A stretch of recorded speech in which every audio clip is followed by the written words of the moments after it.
Alexei Kokin is a senior oil and gas analyst at UralSib Financial Corporation and joins us live from Moscow. Alexei, thank you so much for joining us. There are still concerns surrounding Gazprom, but you still think that they now represent a good buy and that they're really cheaply valued?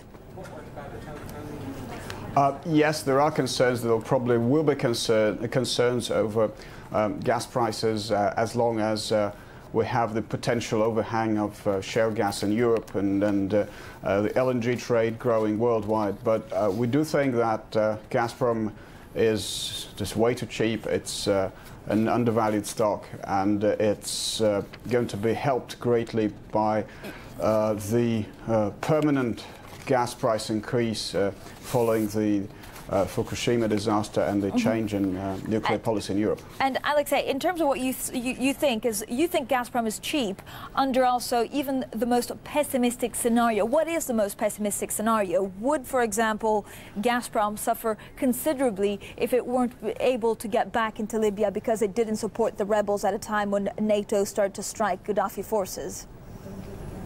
Well, I think Libya is just a very small spot on Gazprom's picture of the world, so to say, and in the big picture it doesn't really matter. What matters for Gazprom is definitely Russia, Yamal and other areas within the country, and what matters for Gazprom is the pricing arrangements in the European Union. So the worst case scenario has to do with how far down European exchange gas prices could go and the premium to them.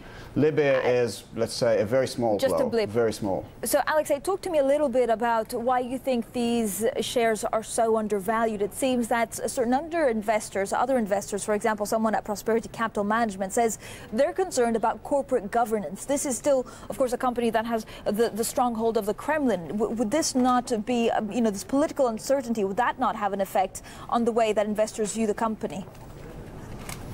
Yeah, the fundamentals, as I've said, are pretty good, helped by these unprecedented changes, kind of tectonic changes in the gas market. But as for corporate governance, it hasn't really improved that much. But it hasn't got much worse. In some sense, it's been stagnant. And what we think is going to happen over maybe the next 4 to 6 years is a slow improvement in corporate governance, possibly a change in management, as the Russian government also starts using Gazprom more to get more money, roughly speaking, from the gas industry, rather than just a tool of foreign policy. Alexei, in just 20 seconds, how much do you think that Gazprom will come here in the UK and buy certain assets? I'm sure the Gazprom would like to do that as part of their global strategy. I'm not sure they will be allowed to.